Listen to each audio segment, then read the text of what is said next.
Buenas tardes a todos, queridos estudiantes. Estaríamos presentando lo que correspondería a la sesión del día 26 de enero del 2022. Antes que nada, vamos a entrar entonces en nuestra aula virtual y vamos a focalizar nuestra atención en lo que vamos a desarrollar en la sesión de hoy, ¿verdad? Tenemos la presentación de Genially de cómo es CTS en España, qué interés están teniendo ahora en la madre patria respecto a CTS, y también vamos a tener una visión retrospectiva de lo que pasó en la década del 50, ¿verdad? Con la creación de Sputnik, el primer satélite artificial lanzado por la Unión Soviética, y vamos a avanzar también una década más cuando en el 69 el hombre llega a la luna. Entonces eso es lo que tenemos previsto ahora para la sesión de la fecha. Primeramente, entonces estaríamos concentrándonos en la visión retrospectiva que estábamos teniendo. Y vamos a focalizar entonces nuestra atención en Sputnik, ¿verdad? Y entonces tenemos estas diapositivas que preparamos para el efecto. Bueno, ¿qué es Sputnik? ¿Qué fue Sputnik? El primer satélite artificial de la historia. El nombre revivió en estos últimos años, luego de iniciar la pandemia, cuando la Federación Rusa lanzó, a consideración de la población mundial su vacuna Sputnik V. Y entonces el origen, ¿verdad? Estaría de alguna manera ligado con esto que en su momento fue muy importante en la historia de la humanidad, cual fue el lanzamiento del primer satélite artificial Sputnik, ¿verdad? En la extinta Unión Soviética. ¿Qué podemos acotar con relación a Sputnik?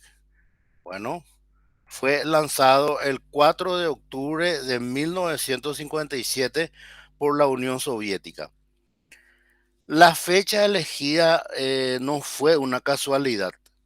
En octubre de 1917 cae el régimen zarista y los bolcheviques, ¿verdad? Toman el poder y lo mantienen, ¿verdad? Durante todas unas 7 décadas aproximadamente, hasta la, digamos, extinción de la Unión Soviética.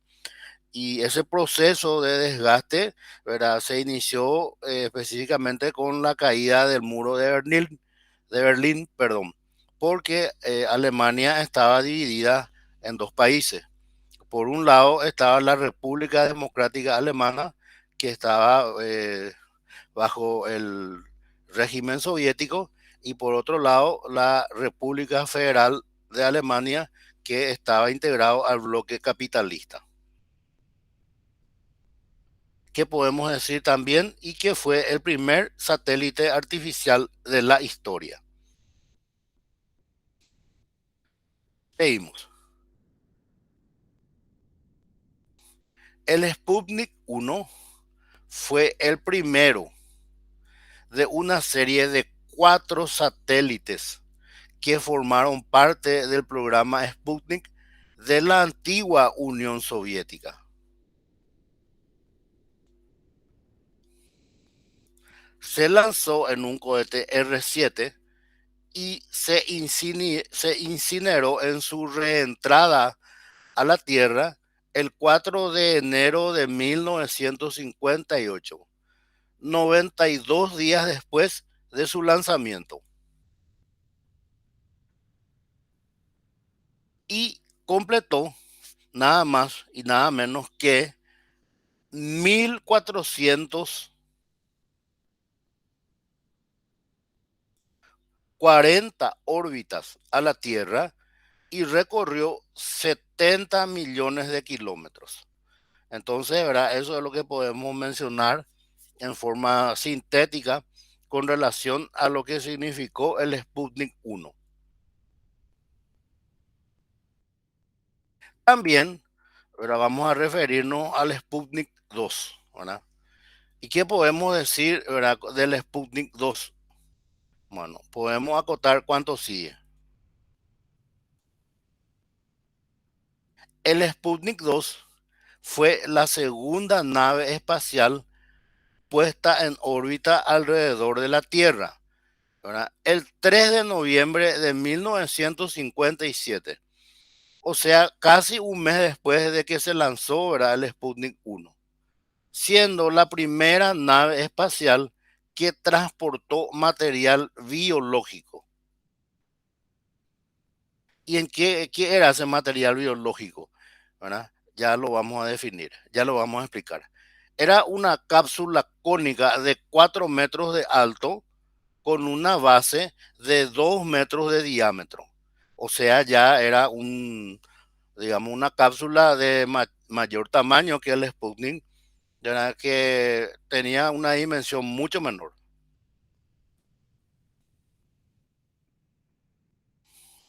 Y ahora vamos a aclarar, ¿verdad?, lo del material biológico. Muy bien. Y vamos a acotar cuánto sigue. El primer ser en entrar en órbita fue una perra llamada Laika.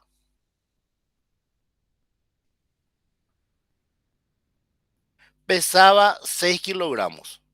La cabina presurizada del Sputnik 2 le permitía estar acostada o en pie y estaba acolchada. Un sistema regenerador de aire le proveía de oxígeno. La comida y el agua se encontraba en forma de gelatina. Laika estaba sujeta con un arnés.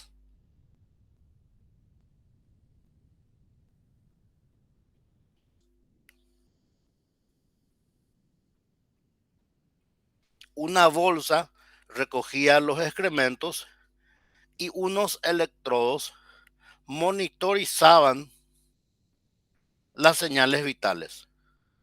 Un informe telemétrico temprano indicaba que Laika estaba agitada pero comía. No había posibilidad de retorno a la Tierra. Por eso se planeó sacrificarla después de 10 días en órbita. Sin embargo, en octubre de 2002, muchísimo tiempo después, salió a la luz la verdad. Se reveló por fuentes rusas que Laika había muerto en realidad a las pocas horas debido al sobrecalentamiento y el estrés. La misión suministró a los científicos los primeros datos del comportamiento de un organismo vivo en el medio espacial. Muy bien. Después, ¿verdad? Como lo estuvimos viendo, estuvimos mencionando, se prepararon, ¿verdad?, Sputnik 3 y Sputnik 4. ¿Y cuál es la conclusión, verdad, de lo que sucedió, digamos, en la década del 50? Y la conclusión es muy sencilla. Inicialmente, la Unión Soviética llevaba la delantera en la carrera espacial con relación a lo que estaba logrando Estados Unidos. Estados Unidos, ¿cómo comenzó la carrera espacial? También lanzaron, ¿verdad?, material biológico, pero ellos lanzaron monos. Y en el 61 la Unión Soviética seguía llevando la delantera y ya pudo lanzar, ¿verdad?, en órbita terrestre a un astronauta, Yuri Gagarin, que se convirtió en su momento en héroe nacional en su país. Y ahora vamos a dar un pequeño salto para el hombre y un gran salto para la humanidad, ¿verdad? Vamos a parafrasear lo que dijo Armstrong, que fue el primer hombre en pisar la luna. Y ahora vamos a focalizarnos un poquito en lo que fue, ¿verdad?, la llegada del hombre a la luna. Acá tenemos, ¿verdad?, a la tripulación del Apolo 11 y estaba compuesto, ¿verdad?, por Neil Armstrong, ¿verdad?, de 38 años, Edwin Aldrin, de 39, apodado Buzz, y Michael Collins, de 38 años, y piloto del módulo de mando. Una foto histórica, por cierto. Y ellos llegaron a la Luna, ¿verdad?, a través de un cohete de 111 metros de altura, que se conoció, ¿verdad?, como Apolo 11.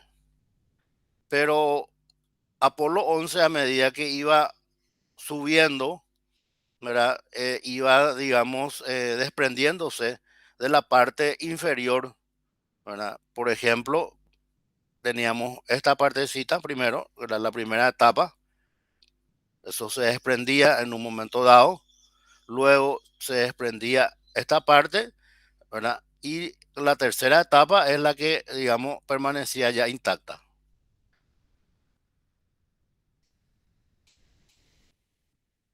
¿Cuáles fueron los objetivos? ¿Verdad? Primero, realizar un viaje espacial tripulado a la Luna que comprendiera alunizaje y regreso. Segundo, desarrollar una inspección a la superficie lunar y realizar toma de muestras, lo cual hicieron y trajeron, ¿verdad?, muestras de rocas lunares que hasta hoy en día se mantienen, ¿verdad?, creo que en un museo de la NASA. También se incluían experimentos científicos y fotografías. Se evaluaron muchos sitios para el lugar del alunizaje hasta que se llegó a recomendar, ¿verdad?, el Mar de la Tranquilidad. Y ese fue el lugar elegido.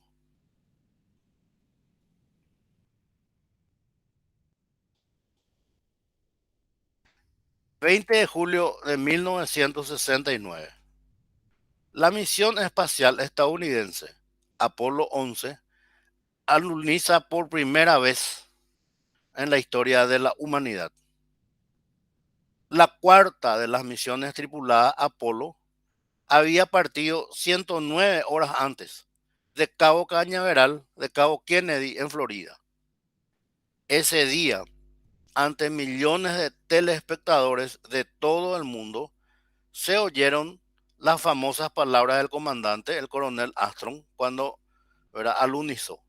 Un pequeño paso para un hombre, un gran salto para la humanidad, ¿verdad? Esa fue una frase que evidentemente él ya lo tenía elaborado, ¿verdad? Y la pronunció cuando baja desde el módulo Águila, a la, digamos, a superficie lunar. Acá tenemos, ¿verdad?, una foto, ¿verdad?, en donde está plasmado, ¿verdad?, la huella de un astronauta, ¿verdad? Y tenemos que agregar también que el polvo lunar es muy abrasivo, ¿verdad?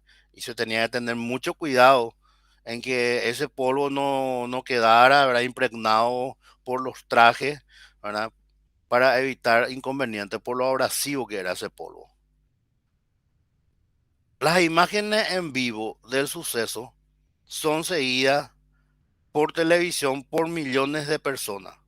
Y como ya mencionamos, el Apolo 11 tardó 109 horas para llegar a la Luna desde Florida.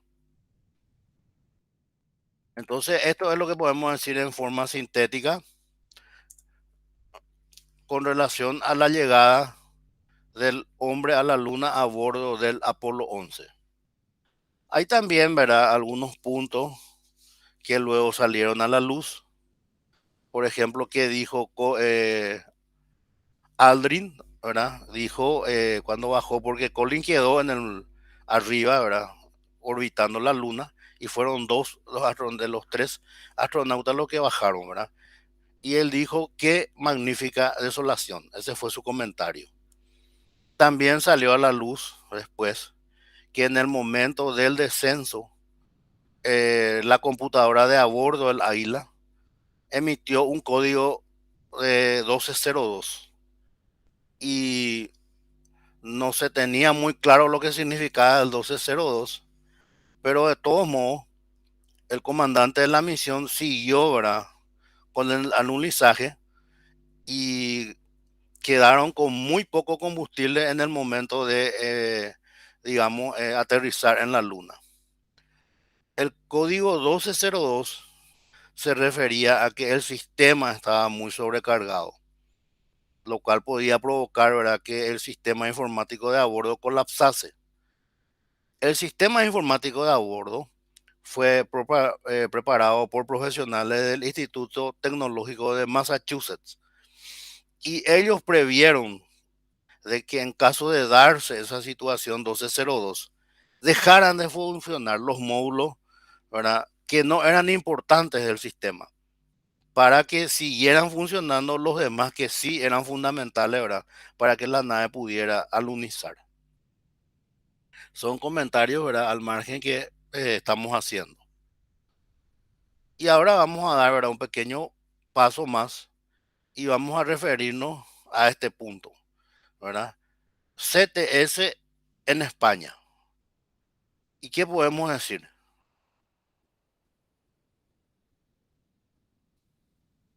Podemos decir lo siguiente. Bueno, esto es, ¿verdad?, lo que tenemos preparado en este material.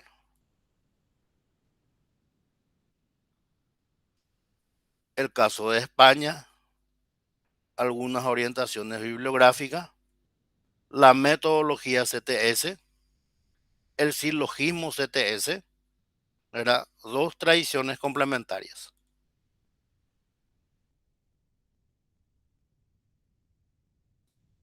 A modo de ilustración sobre los problemas específicos que pueden surgir en la implantación real de la educación CTS, podemos detenernos en el caso particular de España. La materia CTS es de especial actualidad en este país, al haber sido recientemente introducida por el Ministerio de Educación y Cultura como asignatura optativa en todos los bachilleratos del Reino de España. Entonces ya se dio un paso ahora en España en lo inherente a la CTS.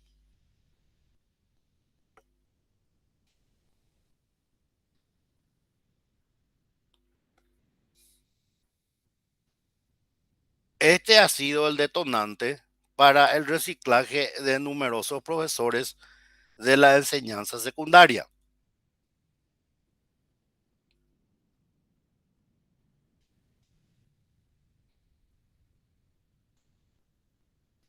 Un momento, por favor.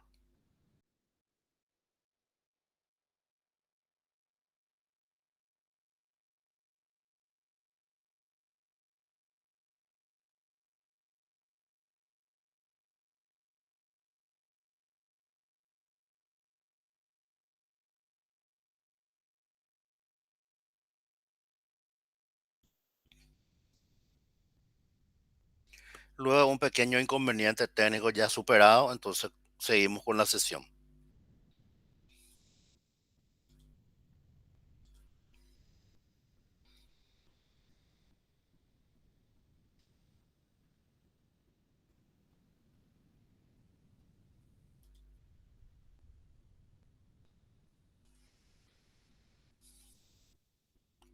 Muy bien. Habíamos mencionado, ¿verdad?, que este ha sido el detonante para el reciclaje de numerosos profesores de la enseñanza secundaria y de hecho también de la universidad.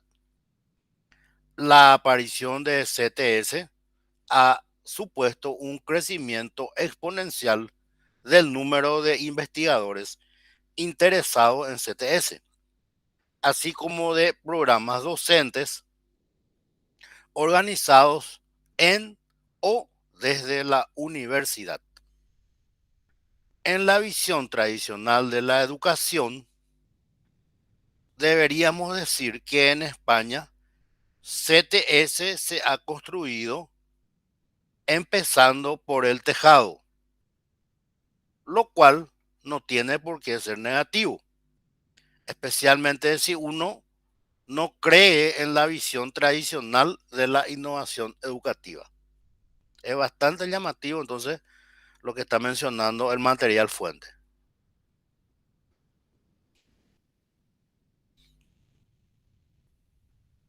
La asignatura CTS en España se divide oficialmente en 5 bloques: ciencia médica, el sistema tecnológico, repercusiones sociales, el control social, el desarrollo científico.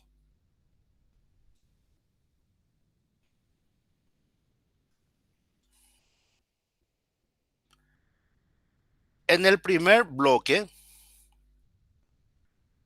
el de la perspectiva histórica, se abordan el origen del pensamiento científico, el papel de la tecnología en en la revolución industrial y el papel de la técnica en el proceso de humanización.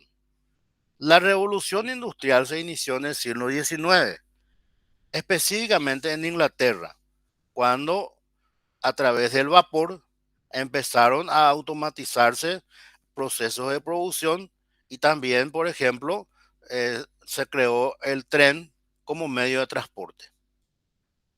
El segundo, el sistema tecnológico, se ocupa de los componentes de ese sistema, vale decir, conocimiento, recursos técnicos, capital y contexto social.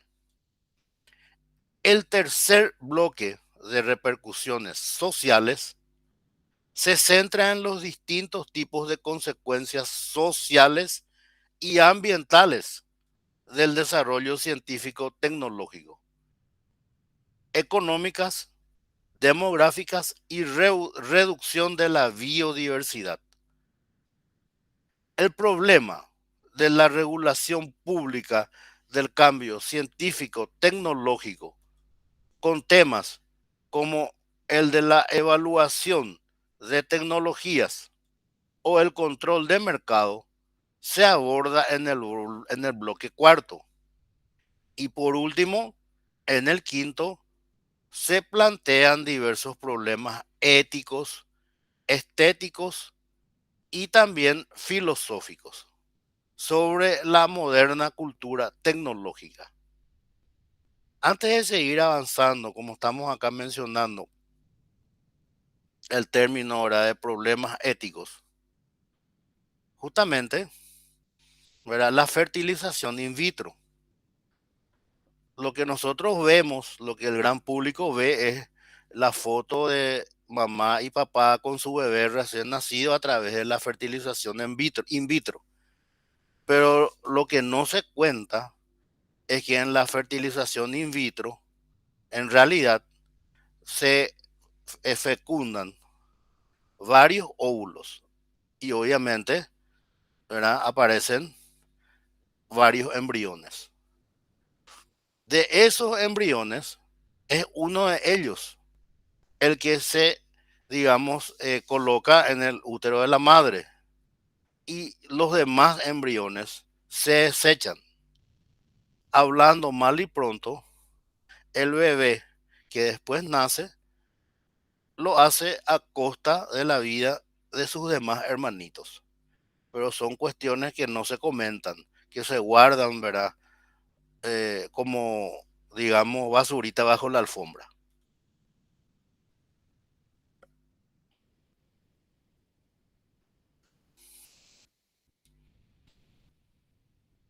Vamos a continuar. Lo primero que destaca en la concepción sobre CTS del Ministerio de Educación y Cultura español es su focalización en tradicionales cuestiones externas relativas a la ciencia tecnología.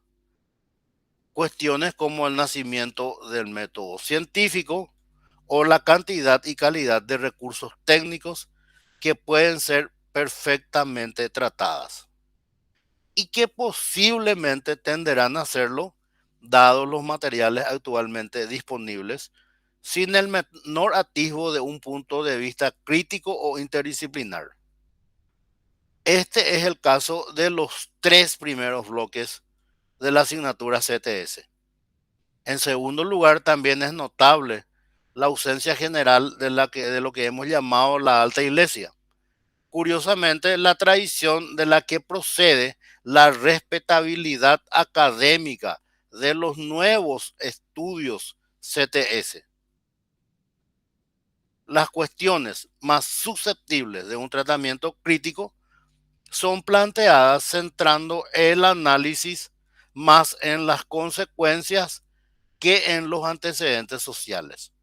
Entonces, ¿verdad? Por más de que ya España ha implementado CTS en los bachilleratos como materia optativa, la metodología utilizada tal vez no sea la mejor, pero obviamente a medida que vaya transcurriendo el tiempo se van a ir haciendo ajustes, ¿verdad? A esa malla curricular.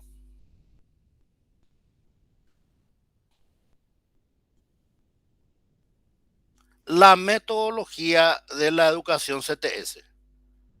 Para concluir y volviendo a la discusión general, es importante una breve reflexión respecto a la metodología de la educación CTS, cuya necesidad de cambio era apuntada al principio de la sección. No puede pretenderse una renovación crítica de la enseñanza restringiendo tal cambio solamente a los contenidos. Ya ha sido señalado que los programas educativos CTS tratan de llevar a la práctica dos importantes objetivos de la investigación académica CTS. Primero, la contextualización social del conocimiento experto, que hace referencia a desmitificación de la ciencia, problematización de la tecnología y la consecuente promoción de la participación pública en la toma de decisiones relacionadas con la ciencia y la tecnología. El significado práctico de estos objetivos en el ámbito educativo involucra entonces el abandono del papel del profesor como meta experto o como mediador autorizado y privilegiado del conocimiento experto por un lado, y el estímulo de la participación crítica y creativa de los estudiantes en la organización y desarrollo de la docencia. Es importante destacar que en los últimos años, también en lo inherente a los procesos de enseñanza-aprendizaje, se ha insistido mucho en lo que se conoce como aprendizaje centrado en el estudiante. Y se han hecho inclusive pruebas piloto, ¿verdad? Utilizando estas diferentes tácticas con resultados bastante auspiciosos por lo general. Pero eso es harina de otro costal, ¿verdad? No quisiera desviarme de lo que a nosotros en este momento nos atañe, que es la CTS.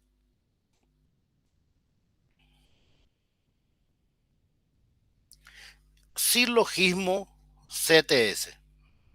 Dos tradiciones complementarias. Bueno, cuando hablamos de silogismo, ¿verdad? Normalmente tenemos que formular primeramente dos premisas, que también pueden ser más. Y luego, ¿verdad? En base a las dos premisas formuladas, entonces sería que se formula, para valga la redundancia, la conclusión. Entonces acá tenemos esta premisa.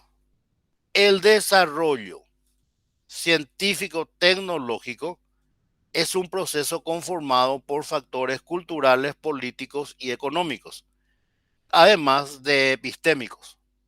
Se tratan de valores e intereses que hacen de la ciencia y la tecnología un proceso especial.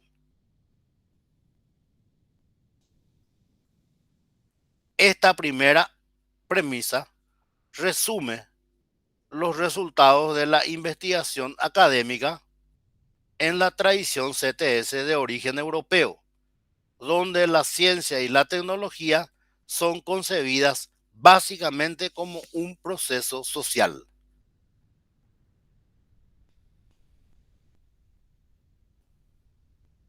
Ahora estaríamos viendo la segunda premisa.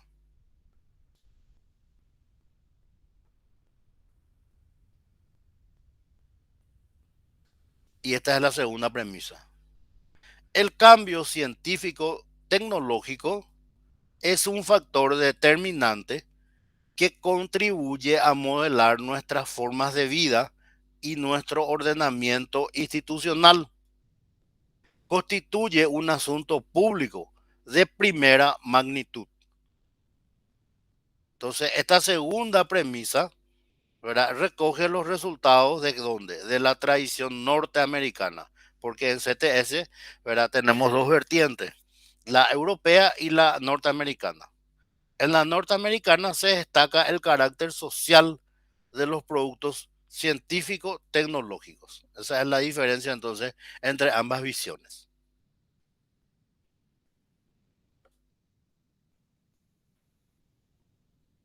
Y acá entonces estaríamos viendo ya la conclusión en base a las dos premisas anteriores.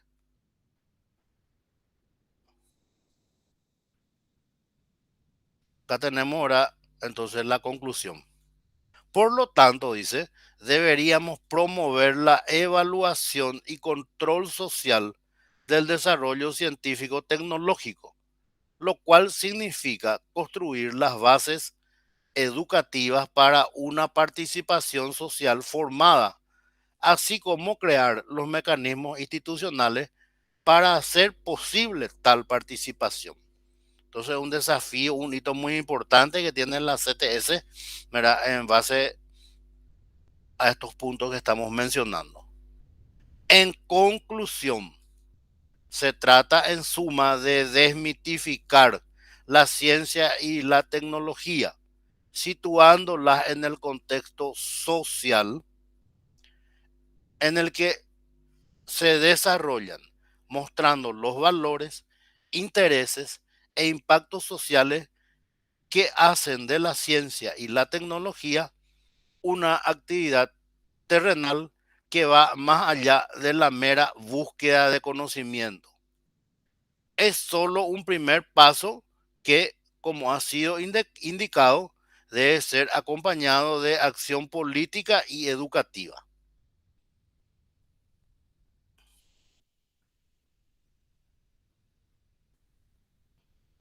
Y ahora estaríamos viendo ahora las reflexiones finales. Número uno,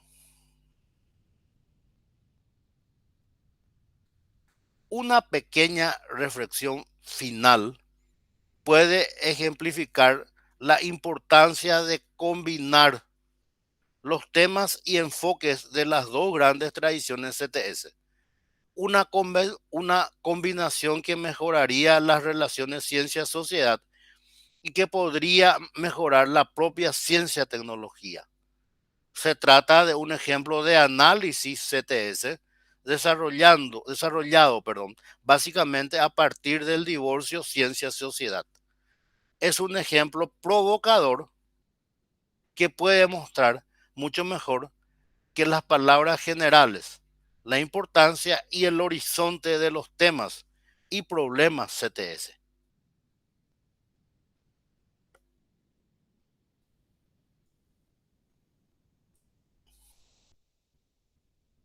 Segundo, la ciencia y la tecnología actuales no suelen actuar como agentes niveladores, tal como hicieron otras innovaciones del pasado, como la radio o los antibióticos, sino que tienden más bien a hacer a los ricos más ricos y a los pobres más pobres, acentuando la desigual distribución de la riqueza entre clases sociales y entre naciones. La ciencia y la tecnología actuales son muy eficaces. El problema está en si sus objetivos son socialmente valiosos. Entonces, ¿verdad? La CTS, ¿verdad?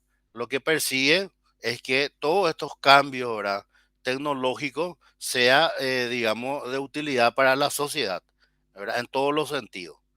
Y hace una comparación en lo que en su momento fue la radio, los antibióticos y, por ejemplo, también los rayos X, ¿verdad? El inventor de los rayos X lo descubrió de pura casualidad. Y la primera radiografía de la historia fue la mano de su señora esposa, en donde incluso se veía su anillo de casada. Esa foto, ¿verdad? Eso se sacó después foto y hasta ahora está en exposición. Y Thomas Edison le dijo, ¿verdad? A este científico para patentar su invento.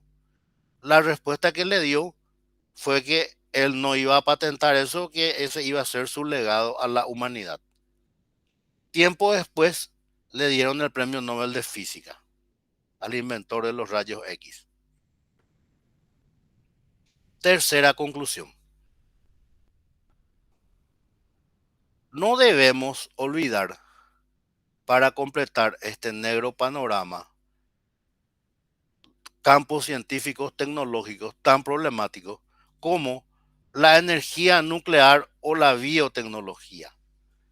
Con relación a la energía nuclear, ya hubieron, ¿verdad? Grandes desastres. Está el caso de Chernobyl en Ucrania, que cuando eso formaba parte de la extinta Unión Soviética. En el caso de América, de nuestro continente americano, el peor desastre nuclear no fue en una central nuclear, fue en una clínica médica privada en México, en donde dejaron abandonado a su suerte a un equipo de radioterapia que tenía cobalto y que luego llevaron y vendieron como chatarra y que ocasionó, ¿verdad? Que mucha gente se contaminara con radiactividad. Con relación a la biotecnología, tenemos el tema de la fertilización in vitro, también la clonación, aunque está también el lado bueno. A través de la biotecnología se pueden identificar genes en la que si uno es portador de alguno de esos genes, por ejemplo, puede tener algún tipo de cáncer o algo por el estilo. Y también otro aspecto a mencionar positivo con relación a la energía nuclear es que en este mismo momento China comunista está llevando la delantera en la fabricación de pequeños reactores nucleares que generan 200 megavatios nada más y que ya están conectados a su red eléctrica. Con relación, ¿verdad?, a un generador de 200 megavatios, es lo equivalente a la central hidroeléctrica de Acaragüe. Vamos a continuar entonces. Estábamos diciendo, ¿verdad?, que hay cuestiones problemáticas como la energía nuclear o la biotecnología, que fueron denunciados no solo por su aplicación militar, sino también por su peligrosidad social y ambiental, e incluso, como en el caso de las técnicas de diagnóstico génico, por su uso como instrumento de discriminación social en el ámbito laboral y de compañías aseguradoras. Prometen no solo resolver los grandes problemas sociales, sino también crear más y nuevos problemas.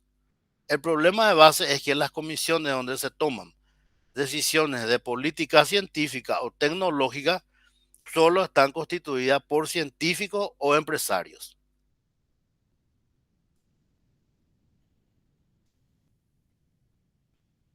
Cuarta reflexión.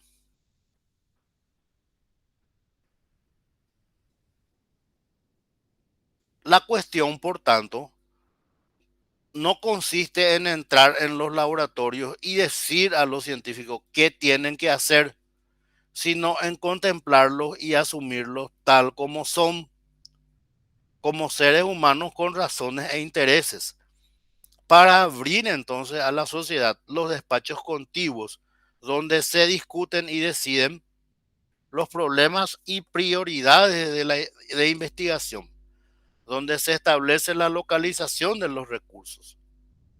El desafío de nuestro tiempo es abrir a esos despachos, esas comisiones, a la comprensión y a la participación pública. Abrir en suma la ciencia, ¿verdad?, a la luz pública y sobre todo a la ética.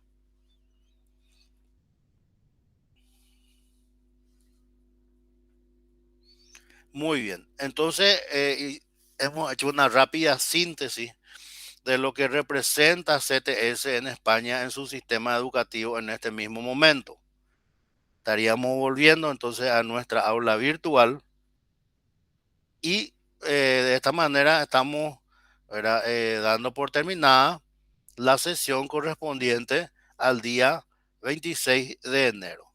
Dios mediante nos estaríamos encontrando otra vez a las 19 horas el día 28 de enero. Entonces levantamos la sesión y muchas gracias a todos.